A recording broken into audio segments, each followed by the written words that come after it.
Hello, everyone, and hey, thanks for sitting in with us today on the Wealth Guardians radio program. I'm your host. I'm Doug Ray, and I really appreciate you spending some of your Saturday morning with us today. JB's here with me again today. Hey, JB, how's it going? Good morning. I'm doing great. How about you? I'm doing well, too. I'll tell you, it's just another Saturday, another fun day in the neighborhood, right? I grab a cup of coffee and settle in for the next 30 minutes. Absolutely. So, before we get started, as always I like to do, I like to start the show out by saluting the men and women of our armed forces and also our first responders, along with all of their families, for the sacrifices and the services that they give our community and our country. Thank you for protecting the freedom of our country. Thank you so much. Well, to first-time listeners, I'm Doug Ray, and I'm the founding principal of Ray Financial Group and the Wealth Guardians radio program. We're an independent financial firm working with pre-retirees and retirees in all areas of retirement and estate planning. We are fiduciaries, and I've always served my clients in that manner. We have offices here in the Triad as well as in the Charlotte area. You know, I think I have a very unique approach in that I believe I can best serve my clients by positioning them to avoid losses versus picking winners. For the last 20 years, I have successfully helped hundreds of my clients protect what they've saved for retirement against loss and still enjoy the benefit of market gains to ensure retirement income that's going to last them an entire lifetime.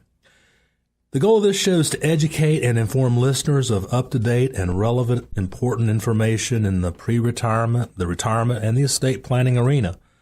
And JB and I look forward to spending the next 30 minutes with you and giving you some old, solid financial information that hopefully will help you make a difference. It's going to be a great show, and let's start it off.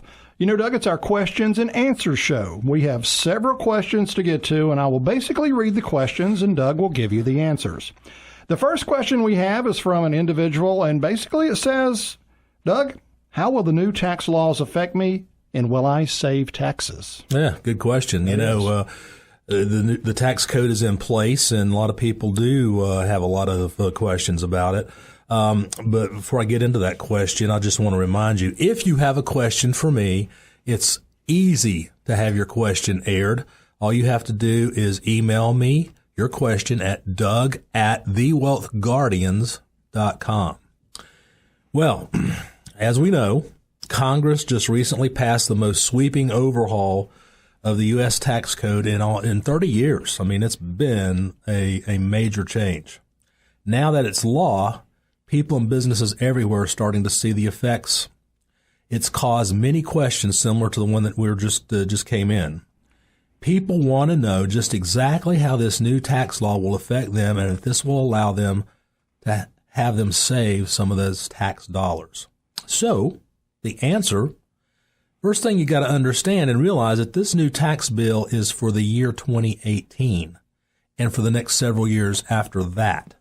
The tax returns you are working on now and getting ready to file for this year is for last year, 2017, and it's not going to be affected by the new tax code. So you're going to use your old tax brackets and the old rates to complete your 2017 returns. The new tax bill will not come into effect until you do your tax returns next year. Mm-hmm. Just want to make sure you understand that. Look, your 2017 tax return that you're getting ready to file is going to be valuable because it's going to help you to determine, how the change has affected you next year. Right now, you should be seeing some effect in your paycheck. Even though the return you're filing for April 15th is for last year, you are now paying payroll taxes based on the new tax code. So most of you should see a little bit of increase in your net take-home pay. Now, so we're going to have to wait till 2019 to see exactly how that affects you, but, it's definitely going to affect just about every single person. All right. So one reason your 2017 return is going to be important is because you now have a whole year, the rest of 2018, to do some strategic tax planning for next year. and take advantage of the new tax laws and save as much taxes as possible, or possibly even limit any tax increases if the new tax law is going to increase your taxes. In our practice, tax planning is a key part of retirement planning. We work very hard with our clients each and every year to help them become as tax efficient as possible and look for every strategy and tool to put them in a better tax situation and pay less in taxes. So that's important, because if you understand how this tax code works and you know how to properly use legal tools that are available, in most cases you can save taxes, and that increases the ultimate value of that retirement nest egg you've built up. Now, I can't answer the question that was raised verbatim to you because it affects everyone differently. Everybody's tax returns are different, and new tax law is going to affect everyone a bit differently.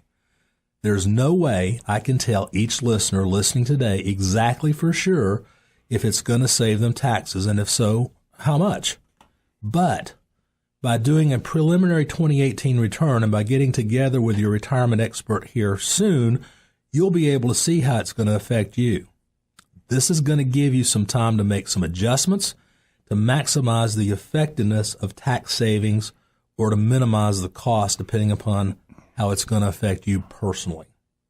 If you don't have anyone that can do that for you, you would like to get that done, then feel free to reach out to us. I'd be happy to sit down with you and explain it to you and help you out, because looking at that situation is extremely important. It could do wonders for your planning. I hope that helped a little bit.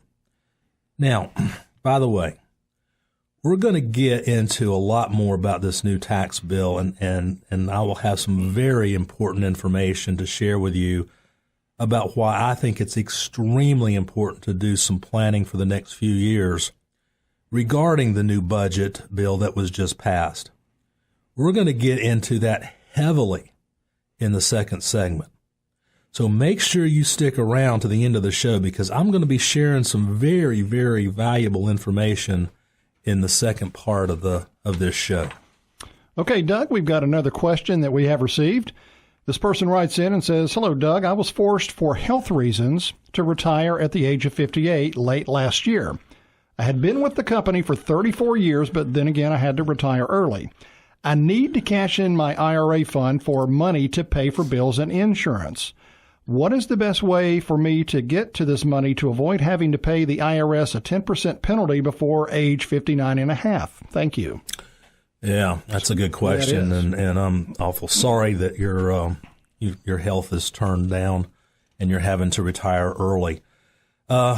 First off, my question to you is, do you have any funds in the company's retirement plan? If you do, you can take a distribution from that plan without having to pay any type of penalty on the money, because there is an age 55 exception rule inside an employer's 401k plan. And it doesn't have to be a medical reason. It can be for any reason. So if you retire, you separate from service from your current employer at the age of 55 or older, you can access that money without the type of penalty from the government. So it's not the age 59 and a half rule. It's age 55 out of your current 401k plan.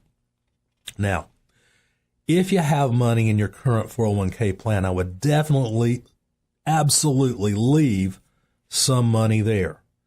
Whatever amount you feel is appropriate, whatever you're going to need before 59 and a half. If you don't, and all your money is in IRAs, then you need to look at some other options.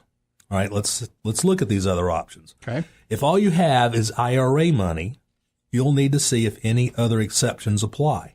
For example, since you're now unemployed, you may be able to take an IRA distribution to pay health insurance premiums.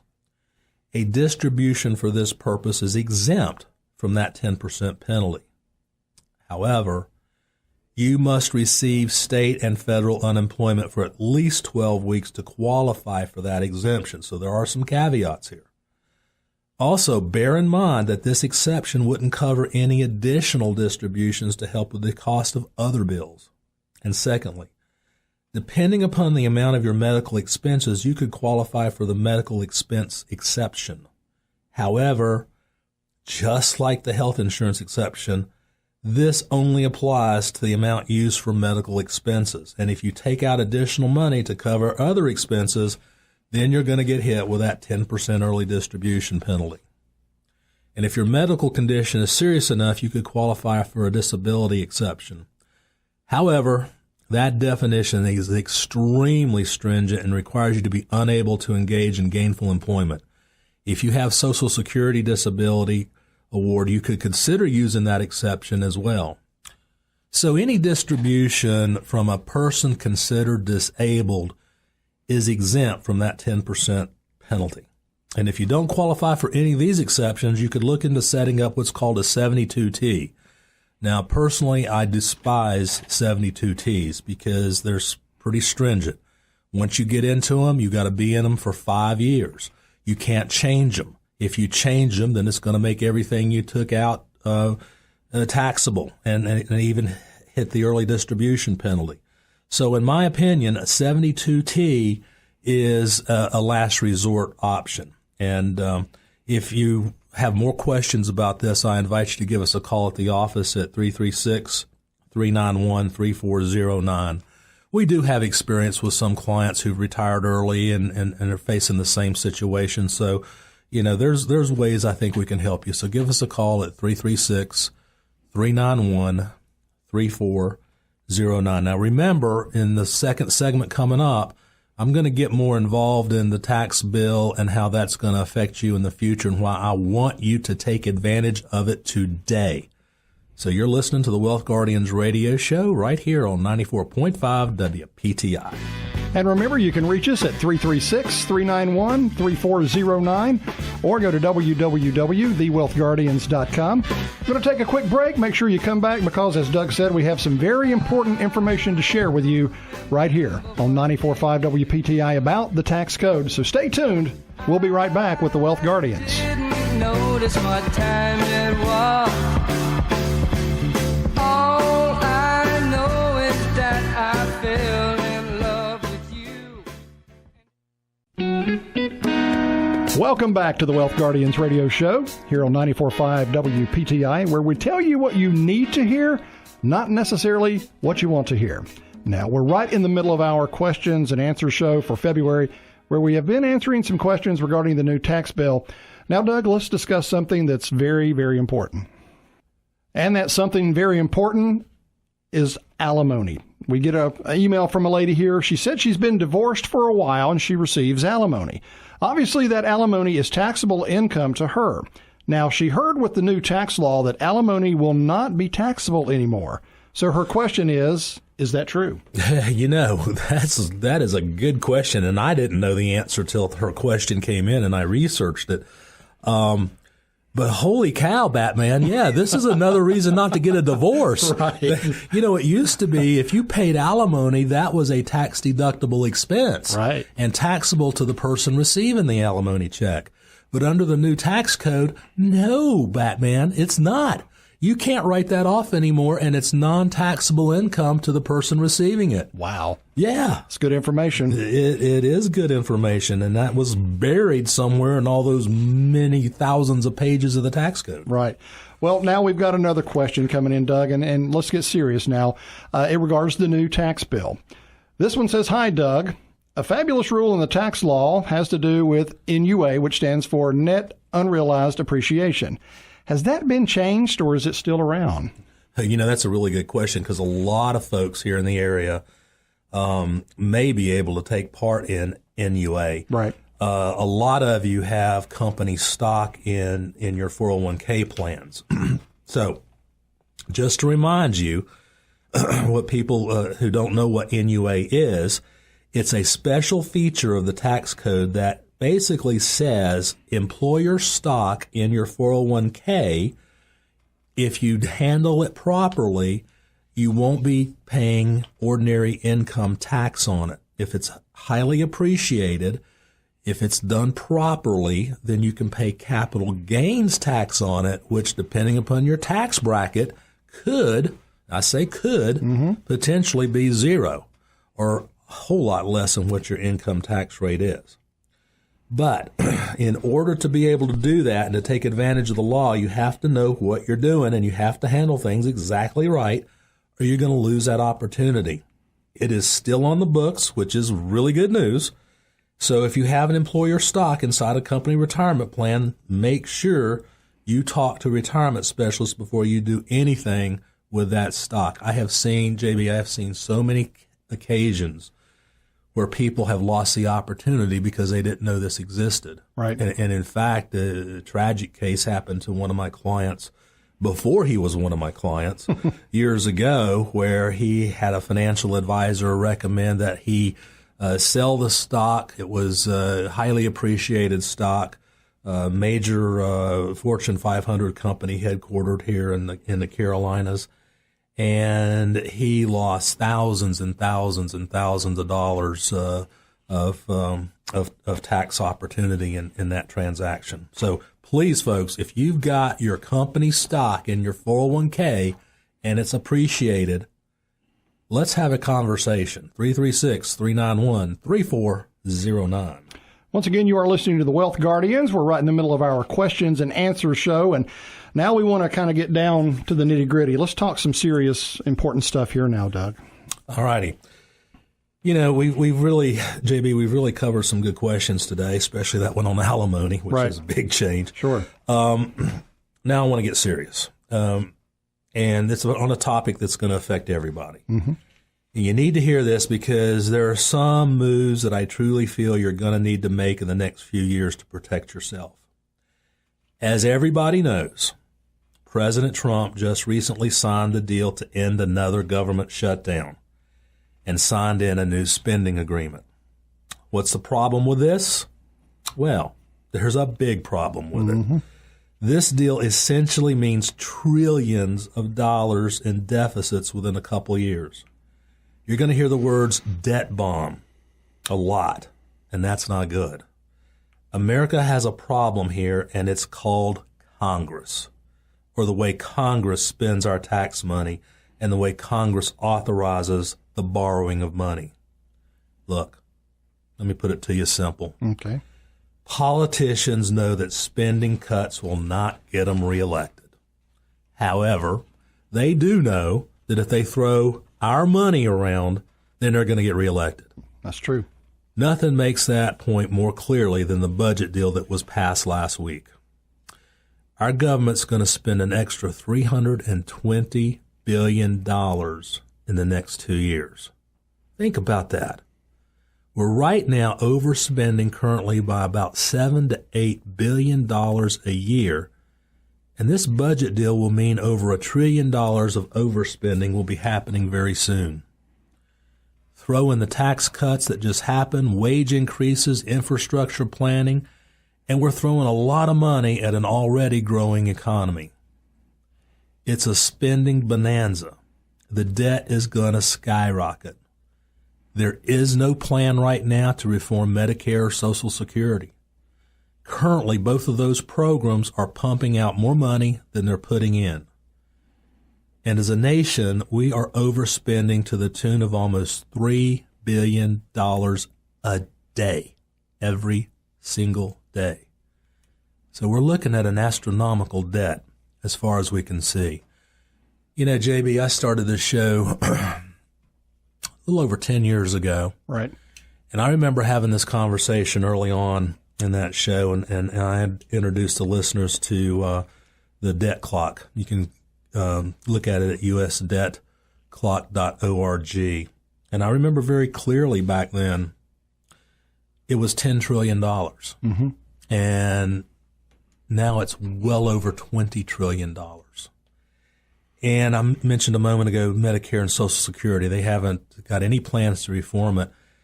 The unfunded liabilities on those two plans alone are going to reach well into $100 trillion. So what's going on? You know, our economy is growing at the best pace in years, and we have to borrow $1 trillion. Right. Why are we doing this? Well, here's the answer. If you're a politician and you vote to cut spending, your political opponents are going to kill you. Mm-hmm. You'll be accused of starving children, killing seniors, not protecting the country, on and on and on. You've heard it. And you'll probably lose your election. So you say, okay, I'll just go ahead and vote for spending increases. We'll spend a little bit more, and we'll borrow money, and I'll get reelected. But the obvious problem with that is that we're kicking that can, that proverbial can, down the road once again. How many times have we been told that the debt bomb is going to explode, but it hasn't, not yet? That, too, is a problem because irresponsible spending has no impact right now. You don't pay the price immediately, but eventually we will when that debt bomb blows up. Folks, it's inevitable. Just do the math. Why it hasn't blown up yet, I don't know. Look, the reason I want to tell you this is because, as you know, we're talking a lot today about questions regarding our tax cut bill. This tax cut bill is going to save a lot of people a lot of tax dollars and put them in lower tax brackets. And a lot of people like that, and it's a good thing to have lower taxes. But you need to understand that this tax bill, this cut, isn't permanent. It's going to expire in a few years. And look, based on everything that's going on, kicking this can down the road, I absolutely believe that taxes are going to explode in the future. Why am I telling you this? I want you to look at the next few years with this tax cut bill as your once-in-a-lifetime golden opportunity to become more tax efficient. Because again, if tax rates rise in the future and you can take advantage of lower taxes now and start paying some taxes on retirement money now and defer that into the future, why wouldn't you? I've said this over and over again. Let's consider taxes today to be on sale. If you don't think tax rates are going to go up in the future, just look at the history of our tax rates and brackets in the country. Where we are today is not the norm. The fact is it's one of the lowest levels of all time. And even if we just get back to average tax rates based on history, it's going to be a tremendous tax increase from where we are today. So again, I want you to use the time over the next couple of years to become more tax efficient by taking advantage of current low tax rates. Take the bull by the horns, approach and make some strategic moves in the next few years to become more tax efficient. One of the best ways you can do this is to get those forever tax dollars in your 401k and IRA accounts to never tax dollars in a Roth account. Boy, I'll tell you, looking at the brackets that we have now, we've got an expanded opportunity to make use of them. JB, I was working with clients just last week. They want to do this. I'm looking at their new tax brackets.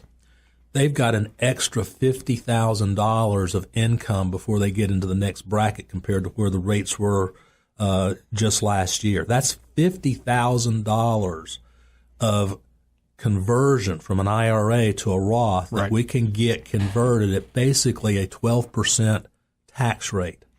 Now compare that if they do nothing to where they may be paying 28, 30% taxes on that IRA money in 10 or 15 years. Right.